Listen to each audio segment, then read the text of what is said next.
this release? The man we call Igboho has just been released, as we said. They have been released to the leader of the Yoruba self-determination struggle, Professor Banji Akitoye, and the deputy, Professor Wale Adeniro.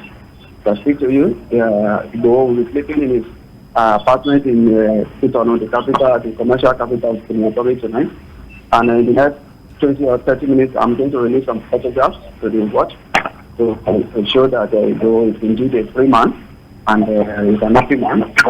And by the grace of to God be the glory, he is fit, hale, and healthy. What is the nature of this release? Has he been released on bail, or we're talking about a complete release? There is no case against him. There's no case against him. Okay. The law, there is no case against him, so the government released him. So when is it expected to be back in Nigeria? Wait for our further facing. But the fact is that Igboho is likely to remain in the Republic for now.